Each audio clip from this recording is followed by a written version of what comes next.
Hello everyone, this is doctor Jivesh Yadav.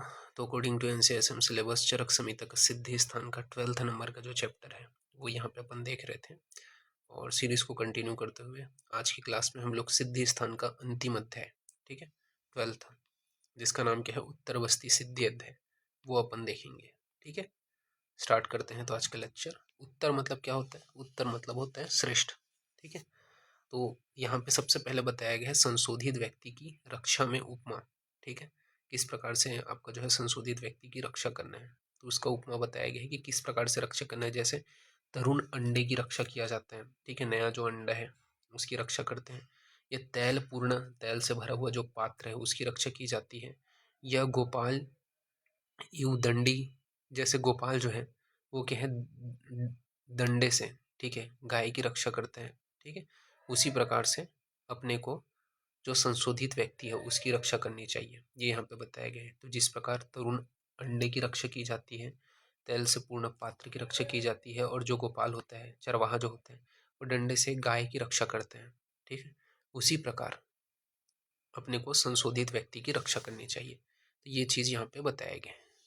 फिर संसर्गज क्रम में रसों का क्रम बताया गया है। तो ये भी इंपॉर्टेंट है कि संसर्गज जो क्रम करा रहे हैं उसमें रसों का क्रम। तो सबसे पहले अपन प्रयोग करते हैं स्निग्ध अम्ल मधुर रस का प्रयोग करेंगे, फिर अम्ल लवण का प्रयोग करेंगे, फिर मधुर का, फिर कसाय कटु का। तो इस संसर्गज क्रम में रसों का क्रम है, पहले स्निग्ध अम्ल मधुर, फिर अम्ल लवण, फिर मधुर, फिर कसाय कटु। ये आपको ध्यान में रखना है। फिर महादोषकर भाव कितने बताए हैं? 8 बताए गए हैं। तो महादोषकर भाव कितने हैं? 8। ये श्लोक को याद रखना। उच्चय भाष्य रथ क्षोभम मिति चक्रमण चक्रम चक्रमणासने अजीर्णे हित भोज्य च दीव स्वप्न समैथुनम। ठीक है, यानी कि अष्टमहादोषकर भाव में क्या आता है? सबसे पहला आता है उच्च भाष्य। उच्च भाष्य मतलब जोर से ऊंचे स्वर में बोलने के कारण। ठीक है, तो जोर से ऊंचे स्वर में बोलने के कारण क्या होता है? ऊर्ध्व भाग के रोग उत्पन्न होते हैं, ऊपर के भाग के रोग उत्पन्न होते हैं। इसके अलावा रथ क्षोभ, रथ क्षोभ यानी कि रथ आदि में क्षोभ मतलब सवारी करने से क्या होता है? क्षोभ उत्पन्न हो जाता है, चोट लग जाता है। ठीक है, तो रथ आदि से क्षोभ होने से, ठीक है, सवारी करने से, तो उससे क्या होता है? मध्य भाग के रोग उत्पन्न होते हैं। इसी प्रकार आपका बताया गया अति चक्रमण। अति चक्रमण यानी कि अधिक या फिर बार बार चल रहे हैं। ठीक है, तो चक्रमण मतलब चलना इधर उधर। तो अधिक या बार बार चलने से क्या होता है? मध्य भाग के रोग उत्पन्न होते हैं। इसको भी क्या है? अष्टमहादोषकर भाव में रखा गया। फिर होते हैं एक आसन है। एक आसन है मतलब एक ही पोजीशन में, एक ही आसन में बैठने के कारण। तो एक ही आसन में अधिक समय तक अगर बैठते हो तो उससे भी क्या होता है? मध्य भाग के रोग उत्पन्न होते हैं। तो इसे भी क्या है? अष्टमहादोषकर भाव में रखा गया है। ठीक है, फिर नेक्स्ट है आपका अजीर्ण में भोजन। अजीर्ण में भोजन यानी कि आपका भोजन डाइजेस्ट ही नहीं हुआ है, आमावस्था में और भोजन कर रहा हो, तो इससे क्या है? आमज रोग उत्पन्न होंगे। फिर है अहित भोजन। तो जो भोजन सही नहीं है, ठीक है, शरीर में दोषों को प्रकोपित कर रहे हैं, उनका सेवन कर रहा हो, तो अहित भोजन को भी यहाँ पे आपका क्या है? वातादि प्रकोप होते हैं। फिर है दीवाशयन, यानी कि दिन में सोने से क्या होता है? कफ प्रकोपित होते हैं, तो ये भी क्या है? अष्टमहादोषकर भाव है, दीवाशयन। फिर है मैथुन। तो मैथुन मतलब धातु छय। ठीक है, यापनावस्ती का प्रयोग करते हैं अपन। तो ये मैथुन करने से क्या है? धातु छय होता है, तो उसमें अपन क्या है? यापनावस्ती का प्रयोग करते हैं। तो ये यहाँ पे बताया गया, ये चीज़ ध्यान में रखना है। इस प्रकार से अष्टमहादोषकर भाव बताए गए। फिर नेक्स्ट है आपका यापनावस्ती। तो यापनावस्ती सदा देने योग्य वस्ती है।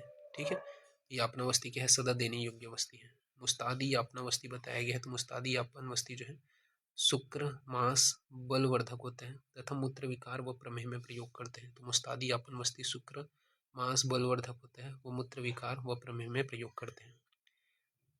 इसके अलावा शालीपर्ण आदि वस्ती जो है वो विषम ज्वर में प्रयोग करते हैं।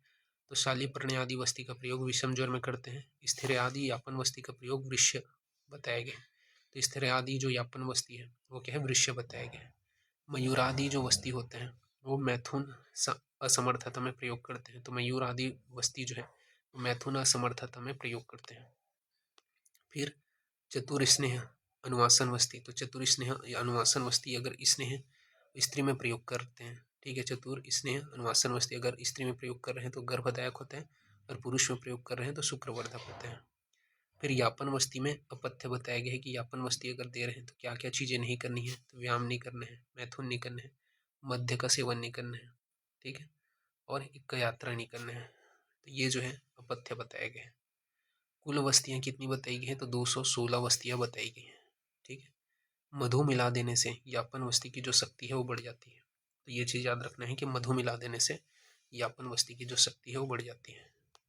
फिर यापन वस्ती के व्यापक कौन से क्या क्या कॉम्प्लिकेशन उत्पन्न हो सकते हैं यापन वस्ती से, तो शोथ उत्पन्न हो सकते हैं, अग्निमाद्य हो गया, पांडु हो गया, शूल हो गया, अर्श हो गया, परिकर्तिता हो गया, ज्वर हो गया, अतिसार हो गया, यहाँ सभी उत्पन्न हो सकते हैं।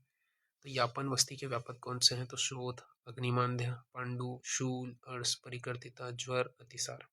चिकित्सा में क्या करते हैं, तो अग्निदीपक चिकित्सा करते हैं, तो चिकित्सा में अग्निदीपक चिकित्सा करते हैं। फिर सिद्धि स्थान की निरुक्ति बताया गया है कि व्यापत्तियों की सिद्धि इस स्थान से होने के कारण इसे सिद्धि स्थान कहते हैं। तो व्यापत्तियों की सिद्धि इस स्थान से होने के कारण इसे सिद्धि स्थान कहते हैं।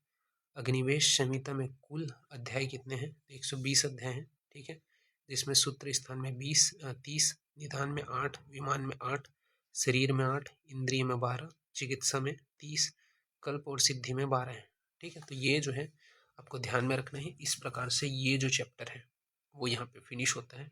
ओके, तो अभी के लिए इतना ही। नेक्स्ट जो क्लास होगा उसमें अपन जो नया टॉपिक है या नया जो सिलेबस है, ठीक है, उसके अकॉर्डिंग अदर जो सब्जेक्ट हैं उसको अपन देखेंगे, ठीक है। तो मैंने शॉर्ट वेव में पूरा जो संमित अध्ययन थर्ड है, ठीक है, short wave in the sense exam में अगर आप अच्छे से पास होना चाहते हो, ठीक है, अगर इतना लेक्चर्स के पॉइंट्स कर लेते हो तो आराम से आपका संमित अध्ययन थर्ड का जो एग्जाम है वो क्लियर हो जाएगा। उतने पूरे पॉइंट ऑफ व्यू मैंने कवर किए हैं, उतने सारी चीज़ें मैंने यहाँ पे बताई है, ठीक है। आपको अगर इतना सिंपल भाषा में अगर समझ आ जा रहा है, ठीक है, तो आराम से आप लिख पाओगे, और इतने ही सिंपली आपको राइटिंग लिखनी है यूजी के हिसाब से, ठीक है। तो अभी के लिए इतना ही। बाकी नेक्स्ट जो सब्जेक्ट है वो अपन नेक्स्ट आगे बढ़ करके देखेंगे, ठीक है। तो अभी के लिए इतना ही। Thank you.